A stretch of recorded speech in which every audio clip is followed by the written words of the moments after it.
Tuesday the 17th of October 2017. This morning the wind had blown itself out. It had been more of a gale than a hurricane. Interestingly, yesterday was exactly 30 years since the hurricane that devastated Britain and Europe. The newscaster for the weather that night, before famously saying that someone had rung in to broadcasting station asking if it was true that a hurricane was on its way, he reassured the nation that there was definitely not a hurricane on the way. The following morning we had personally had two large and important trees down in the garden, and the entire nation's trees were almost decimated. There was untold damage to homes and buildings, and yesterday afternoon there was the strangest light in the sky, and in the evening the most Turner-esque sunsets all over the country. This phenomenon was apparently due in part to the Sahara desert sand blown over by the Hurricane Ophelia, combined with the wildfires that were breaking out in Spain. The resulting effect was a sight not seen in the skies since the Industrial Revolution, and Turner painted his distinctive landscapes and seascapes. The children and I had a busy morning this morning, and Jonty had a bit of an epiphany with his reading. It was as if the light bulb suddenly switched on for him. A combination of words that he knew, words that he built up, and words that he took a guess at, all came together for him, and he read the best that he ever has. Normally, once he has done it, it's 2 pages, he can't wait to hand over to me or Rosie. He has turned down for now, until it comes round again. Today, he clung to the book and wouldn't pass it on. He was beaming at his own success. I was also delighted. I've been praying for him to develop the joy of reading that Rosie now has. Rosie loves to sit in bed at night reading herself to sleep. She's becoming a proper little bookworm. There was just Marshall, Jonty, Rosie and I at the table today. Cynthia had gone swimming and would be coming in late for lunch. Rachel was on her twice fortnightly trip to Reading on the handy bus. It's a wonderful service for the use of senior citizens. It enables them to be a little more mobile and simply to get out. Apart from anything else, it is a wonderfully social activity, and as people travel together on a regular basis, new friends are made. Rachel eventually arrived at 1:30 to teach the children sewing. Normally this happens on a Monday afternoon, but our routine was changed this week because of our trip out yesterday. For me, the sewing class has a special advantage, and I can come into the room and write more to you, my great-great-grandchildren. As I sit here, I can still hear the gentle prattle of the children in the kitchen with Auntie Rachel, the occasional whir of their sewing machines, and the protests coming from Rachel at the attempts by Jonty to overstuff the kitchen he is making. I remember so clearly my grandmother and I, when I was quite a small child, sitting by the fire while she patiently taught me to sew, or to knit or crochet. Another time it might be embroidery. I love the skeins of embroidery silks with their jewel-like colours and various shades of green. I still have to this day my very first tray cloth that I embroidered with violets in mauve, violet and green. The motifs ironed on each end of a rectangular piece of fine linen. I remember the excitement of carefully removing the transfer, as they were called, inspecting very closely that nothing was smudged before I began to embroider over the print. I had to first turn and fold a hem all the way round the tray cloth and pin it in place. I then had to tack it round with white tacking cotton. After this I removed the pins. It was now ready to hem around the tray cloth with the smallest, neatest and even stitches. This could take several sessions to be completed. It was then carefully ironed flat around the edges. All this had to be done before any embroidery could be started. This, of course, was very clever. The final challenge of the embroidery and using the beautiful skeins of silk was the final reward for all the hard work that I had already done. It taught me patience and a pride in my efforts. It instilled a sense of purpose, and is a wonderful opportunity to work in a companionable, industrial silence.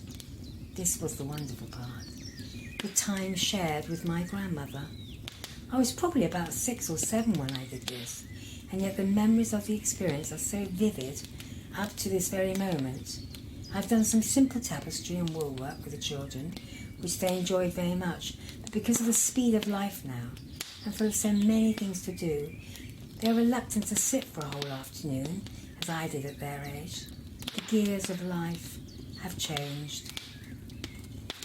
It is nearly supper time, which has to be early on a Tuesday, as the two little ones have to go to clubs at 6 o'clock.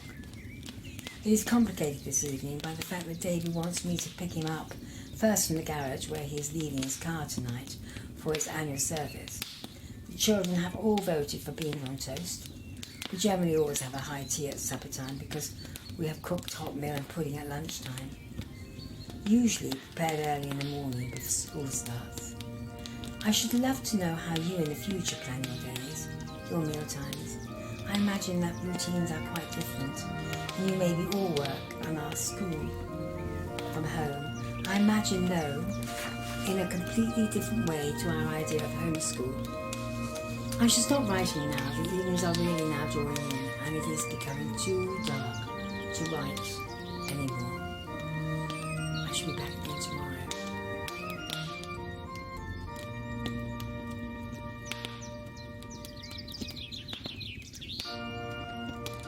Wednesday the 18th of October 2017.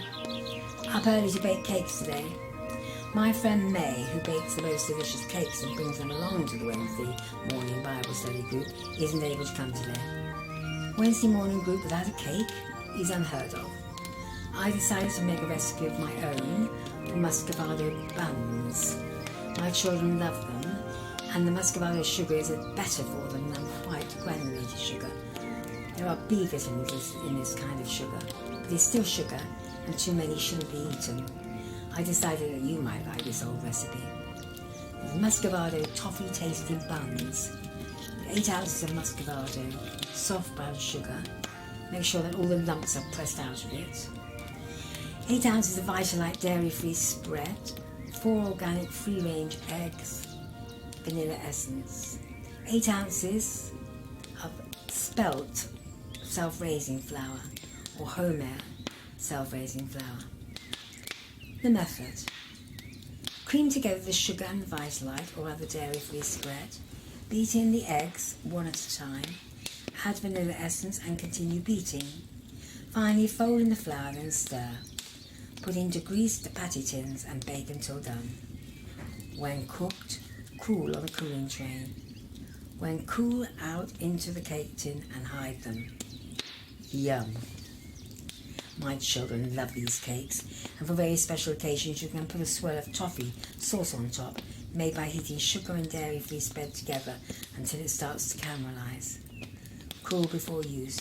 Be careful not to overcook it, as it will go hard and will pour onto the cakes. It then becomes sweets. Oh, what a shame. Having made my cakes for the coffee time, and no sooner than I had washed up the last piece of equipment, the doorbell rang. It was my dear friend May.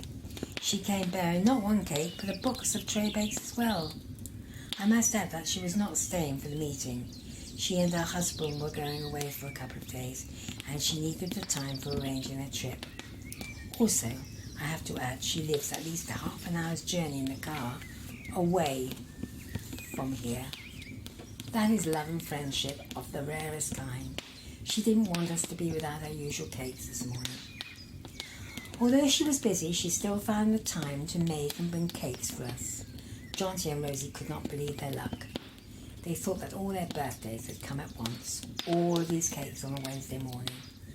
The ones that Mum had made, 2 types of cake that May had made, and another member brought in some chocolate brownies. Yum, yum, yum. The children's tutor arrived quickly, followed by the members of the Wednesday morning group. Everybody came early this morning, as we had planned a different shaped morning. We were going to watch a DVD. Some years ago, we had all read the book The Shack, which went on to become a bestseller globally in the Christian book world. There had now been a DVD made of it, and we were going to watch it. Last evening, David and I watched it together. I wanted to make sure that it wasn't a Hollywood version of the book. We had all enjoyed reading the book and liked its simple message. I just wanted to make sure that it was appropriately translated into a film. It was very sensitively produced, and I think that everyone thought but it answered some fundamental questions very well.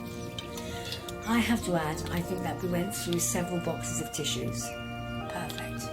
A good film. Cakes, coffee and tears.